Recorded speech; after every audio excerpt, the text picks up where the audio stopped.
সেই দুঃখের কথা আর কোষ না দোস্ত। সেই দিন পার্কত আমি আর আমার প্রেমিকা বসে আছি, নিচ্ছে না পরে আমার প্রেমিকা করছে যে আমার হাগা লাগছে, আমি না হাগে আসি, তুমি একটু বসো। তোর ব্যাগ মোবাইল সব আমার কাছে থুয়ে গেল। তাই নিচ্ছে না চালাকি করে মোবাইলটা নিয়ে ওর মেসেঞ্জারত আন্দাজে জেলে জেলে বেড়াচল না আমাকে সমবয়সী এল্লে এল্লে বেড়াচল মানে 14 জন 15 জনের লাগাতে হবি একরক আমি আই লাভ ইউ লিখে পাঠিয়ে দিন।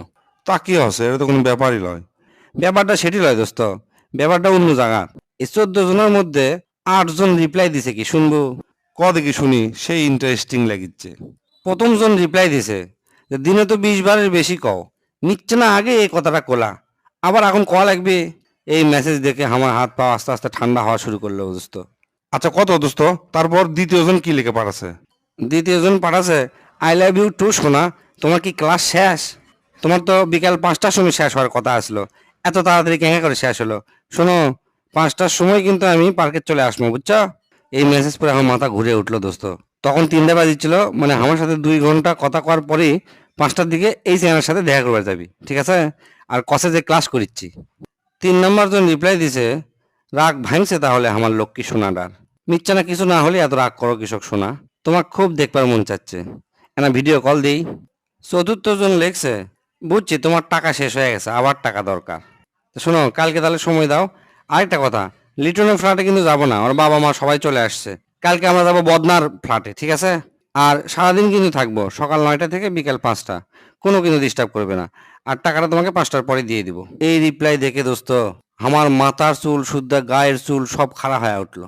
তারপর তারপর পঞ্চম জন কি লিখছে দোস্ত, না কত? আমি তো শোনার জন্য সেই এক্সাইটেড হয়ে গেল। 5 নম্বরের রিপ্লাই শুনে মনে হলো এই লোক না ভারে ভারস্ত এবং টেকালা লোক, আর মনে হচ্ছে একই বিয়ে করবি। রিপ্লাই দিছে, এত লাভ ইউ করবা না, বিয়ের আগে এল্লা করা ঠিক লয়, এত দেখা করাও ঠিক লয়, যা হবি বিয়ার পর, বুঝছা? ষষ্ঠ জন লেখছে, এই আইডি এল্লা মেসেজ পাঠাবা না, আমার বড় আপু এই আইডি আমার সব সময় চেক করে, ফুস করে যদি আই লাভ ইউ দেখতে পারে তাহলে আমার অবস্থা খারাপ হয়ে যাবে। অতএব তুমি আমার অমুক আইডি এসএমএস দিবা, কাল তোমার খুব দেখবার মন চাচ্ছে, সময় হবে কি? সপ্তম জনের রিপ্লাই দেখে মনে হলো নতুন প্রেম শুরু করছে। উনি করছে, কতবার যে রিকোয়েস্ট করছি তোমাক আই লাভ ইউ বলো, আর আমি যে কতবার বলছি তার ঠিক নাই, তুমি হঠাৎ কি মনে করে আজকে আই লাভ ইউ বললা? আমি তো মনে হয় আকাশ থেকে ধপাস করে নিচে পড়ে গেলাম, এ খুশি আমি রাখবো কোথায়? জান কলিজার টুকরা, তুমি একবার বাড়ির বারান্দায় এসো, আমি রাস্তা থেকে তোমাকে এক পলক দেখে যাব। আর লাস্ট অষ্টম জন পাঠাছে, কি ব্যাপার, কালকে তো আমাকে ক্যাসাল হয়ে ব্রেকআপ হয়ে গেল, আজকে আবার আই লাভ ইউ লিখে পাঠালা? ভালোই, এই অভ্যাসটা খুবই ভালো, ভালো মেয়েরা কখনো রাগ পুষে রাখে না।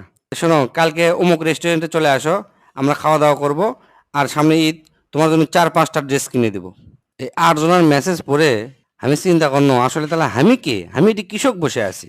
আর সহ্য করবার না পারে মেসেঞ্জার তাড়াতাড়ি অফ করনো, যেহেতু 14 জনাক পাঠাছি, 8জন এই রিপ্লাই দিছে, আর কে কি লেখে আল্লাহ জানে। তাহলে এখন ক, আমি কয় নাম্বার প্রেমিক ওর?